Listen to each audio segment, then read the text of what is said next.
Fala galera, eu sou o Marquinho Laurindo e hoje eu vim aqui falar sobre um dos maiores clássicos da literatura brasileira. Um livro que cada vez mais tem mostrado a sua atualidade. Eu estou falando do Triste Fim de Policarpo Quaresma, livro do Lima Barreto, publicado em 1911 no Jornal do Comércio. Só que essa publicação ela foi feita em folhetins. Você deve lembrar o que era o folhetim, né? Uma maneira de publicar que esses autores encontravam diante de um mercado editorial brasileiro que ainda era incipiente. A gente está falando de um momento do Brasil em que a gente não tinha um parque editorial de verdade. Estou falando ali do iniciozinho do século XX. Então, esse livro inicialmente é publicado em folhetim e posteriormente, em 1915, numa publicação do próprio Lima Barreto, com a ajuda de amigos, a gente vai ter a publicação do livro O Triste Fim de Policarpo Quaresma. Mas vamos falar um pouquinho dessa obra e tentar entender como ela se enquadra no perfil da produção literária brasileira do início do século.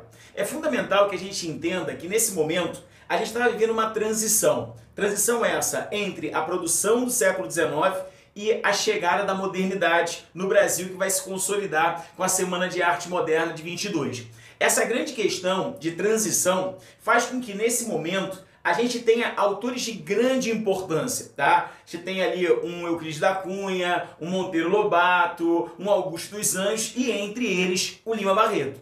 Lima Barreto, que vai ser um autor que já anuncia uma linguagem moderna, muito próxima da linguagem coloquial que os modernistas vão abraçar como projeto, e ao mesmo tempo um autor que começa a olhar para o subúrbio do Rio de Janeiro. Começa a nos apresentar personagens que antes não tinham voz, que eram marginalizados.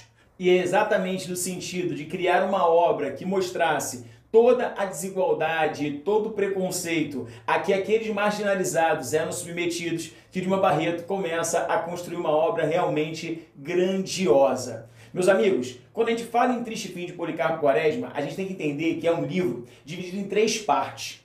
Cada parte é responsável por um tipo de crítica. A primeira parte vai mostrar um Policarpo Quaresma, personagem central, que é um ufanista, um cara que vai amar o Brasil acima de qualquer outra coisa e que vai viver num ambiente urbano. A segunda parte, a gente vai falar de um projeto agrário em que esse cara vai se meter, tá? E uma terceira parte, a gente vai tocar na sátira política, que é um dos pontos-chave da obra do Lima Barreto. Para começar, vamos pensar um pouquinho quem é o Policarpo Quaresma.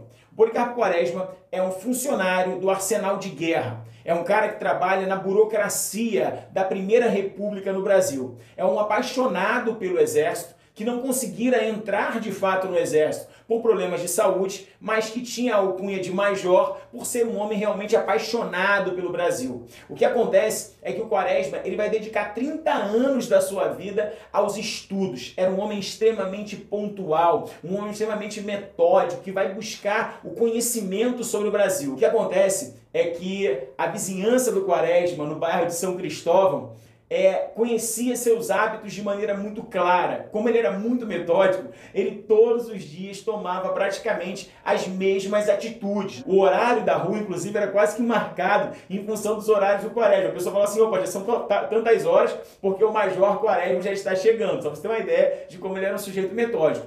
No entanto, um dia, o Quaresma ele sobe, né, a ladeira da sua rua e ele tem uma coisa na mão. E aí vão descobrir que o Quaresma está com um violão. Isso é um choque para todo mundo, porque o violão era um instrumento extremamente marginalizado, tá? E o Quaresma, nessa época, ele começa a ter aulas de violão com um professor chamado Ricardo Coração dos Outros, um dos mais importantes compositores de modinhas populares do Rio de Janeiro. O Ricardo era um homem do subúrbio, vai ser um personagem importante para nos apresentar também esse subúrbio. O Quaresma começa a tomar as aulas com o Ricardo. No primeiro momento, as pessoas da região vão ser contrárias, vão achar que aquilo ali é coisa de Capadócio, como eles vão dizer, mas na prática o Quaresma ele vai ser um entusiasta da cultura popular e o violão ele entra nesse sentido. As pessoas então começam a escutar as aulas e começam a ficar fascinadas com aquele cara que tocava tão bem e cantava tão bem, a ponto de um representante da elite suburbana chamado General Albernaz, o general que nunca foi a uma guerra. Isso é maravilhoso. O Lima Barreto ele faz uma grande crítica ali a esse militarismo ufanista que é muitas vezes hipócrita, e ele vai mostrar esse personagem que era um grande fanfarrão, um cara que fazia grandes festas em casa e que tinha ali 5 filhas que ele pretendia casar. E um filho que ele queria colocar no colégio militar, e para isso ele precisava de um pistolão. Então você percebe como as relações sociais ali, elas são estabelecidas muitas vezes muito mais no compadrio do que necessariamente na questão do mérito. E um detalhe interessante, que já vale ressaltar na primeira parte do livro, é que o Lima Barreto mostra como essas relações sociais, como essa necessidade do casamento, principalmente para as personagens femininas, é algo problemático. Muitas vezes se casava sem amar a outra figura. No livro inteiro há um grande debate em torno disso, e o Lima Barreto é o responsável por estabelecer um pouco desse debate. O Quaresma, nessa época, ele começa a desenvolver ainda mais os seus estudos da cultura indígena. Ele é um cara que tinha estudado isso a vida inteira, então ele começa a tentar se comunicar mesmo em Tupi-Guarani, a estudar, a ler, e é exatamente nessa época que ele faz uma espécie de pedido ao Congresso que verificasse a possibilidade da implementação do Tupi-Guarani como língua oficial do Brasil. O Quaresma, em função disso, vai ser ridicularizado. O público, de um modo geral, vai rir, os jornalistas, e ele, que era um homem muito modesto, sem acreditar que seria importante ficar ali na dele, sem nenhuma grande comoção em torno do que ele pensava e tal. Só que as pessoas começam a falar dele, começam a falar, e isso vai trazer um mal-estar na repartição onde ele trabalhava. Os chefes do Quaresma começam a ficar enciumados com a projeção, mesmo uma projeção que levava a uma certa forma de ridicularizar a imagem dele, mas era uma projeção. E nessa época acontece algo que vai contribuir para uma situação complexa posteriormente, porque o Quaresma, quase que brincando, ele faz a tradução de um documento oficial do Tupi-Guarani e coloca junto aos outros documentos. O chefe dele, sem ver, né, aquela coisa da burocracia, o cara vai e assina, e esse documento vai, se eu não me engano, para o Ministério. E chegando lá, tem um documento todo em Tupi-Guarani. E ninguém entende nada, tentam descobrir que língua é aquela, e ninguém sabe exatamente o que é, até que depois de muita investigação, esse documento ele volta, né? O chefe do Quaresma vai ser colocado numa situação extremamente difícil. Ele que ambicionava o generalato vai se ferrar, e aí suspende o Quaresma do trabalho. E ele, que era um homem honrado, se sente completamente desprezado nesse momento, a ponto que ao final da primeira parte, e quando começa já a segunda parte, você descobre que o Quaresma teve um surto e que está internado num hospício nesse momento. Bom, galera, 2 personagens se tornam muito importantes para o Quaresma, acho que na narrativa inteira, são o Vicente Corleone e a sua filha Olga. Quem são esses 2 personagens? O Vicente, ele é um italiano, que veio para o Brasil praticamente sem nada, era um trabalhador, um cara que vendia frutas. Em determinado momento ele tem uma grande dificuldade financeira.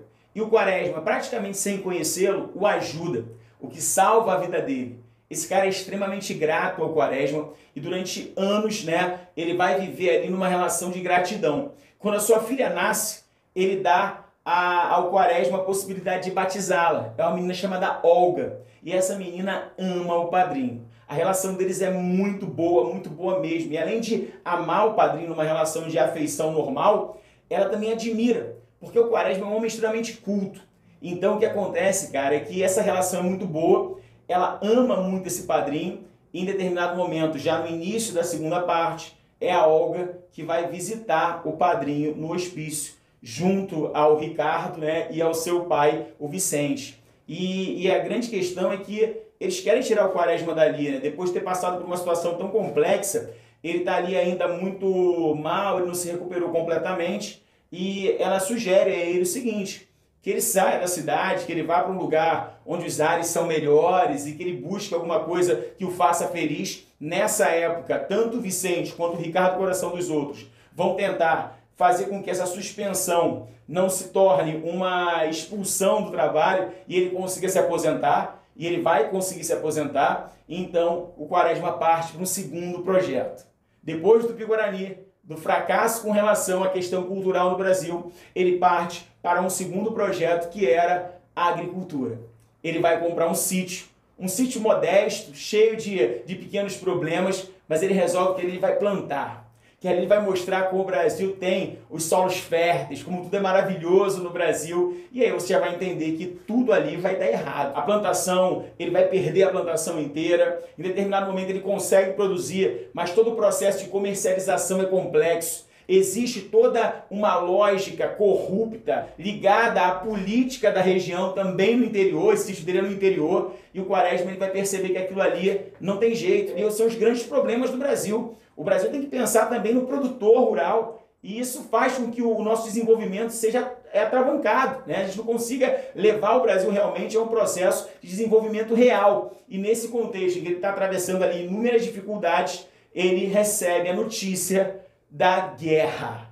O que é a guerra? Gente, nesse período da Primeira República, a gente vai ter inúmeras revoltas. E no Rio de Janeiro, nessa época, está ocorrendo a Revolta da Armada. É o momento em que o Quaresma larga o sonho agrícola e volta para o Rio de Janeiro, e ele vai se juntar ao Floriano Peixoto, que é representado no livro. Então reparem só, é um livro de 1911, um momento em que ainda há um grande entusiasmo com a República. E o Lima Barreto, então, descreve o Floriano Peixoto, um dos nomes importantes da Primeira República, conhecido como Marechal de Ferro, como um homem preguiçoso, muitas vezes sem vontade, sem interesse em fazer o Brasil um país melhor. Só para vocês terem uma ideia, o Quaresma, quando ele chega ao Rio de Janeiro, ele quer se encontrar com o Floriano Peixoto e ele traz uma espécie de resumo de tudo que aconteceu de errado com o projeto agrícola dele para o Floriano. E ele fala assim, ó, tá aqui, é um memorial, eu estou te entregando tudo que está errado. Para o Brasil melhorar, você tem que olhar isso aqui e mudar isso tudo. O Floriano, depois de ele esperar tanto tempo, pega aquilo ali com um desdém do caramba. O Quaresma está ao lado dele e tem outras pessoas o esperando também. Ele começa a conversar com outro cara chamado Bustamante. E aí o Bustamante precisa, né, de uma indicação dele. Ele rasga um pedaço do memorial do Quaresma na frente dele e anota, né, alguma coisa para o Bustamante. E o Quaresma fica desiludido com aquilo e fala assim, cara, como é que o presidente...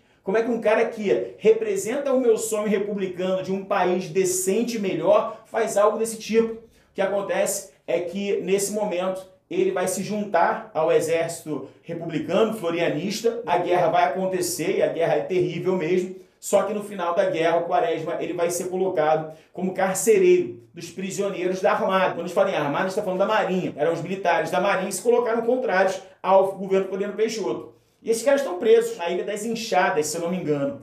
E eles estão ali presos.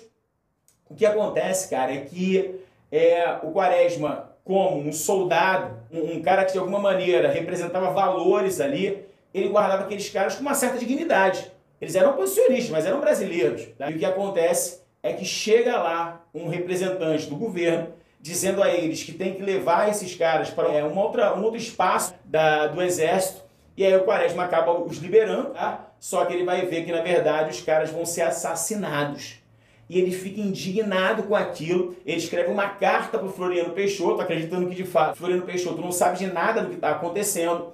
E, para surpresa dele, ele vai ser condenado à morte como traidor da pátria por exatamente defender essa pátria. O Lima Barreto, ele cria esse livro para mostrar que toda a noção de ufanismo em torno da construção da República no Brasil era uma grande tolice. É nesse sentido que a obra dele acaba se tornando importante também no contexto atual. O Lima Barreto tem frases como, no Brasil não tem povo, aqui tem público. Ou seja, os brasileiros eles olham para os acontecimentos, mas que na prática não participam desses acontecimentos. E ele claramente se posicionou contrário a inúmeras coisas que essa Primeira República legou. Desigualdade, injustiça social, racismo, tudo isso estava ali no pacote que é trabalhado por esse livro tão importante que é O Triste Fim de Policarpo Quaresma. Tá legal? Então, galera, eu fecho por aqui. Um beijão para todo mundo. Até a próxima. Tchau, tchau.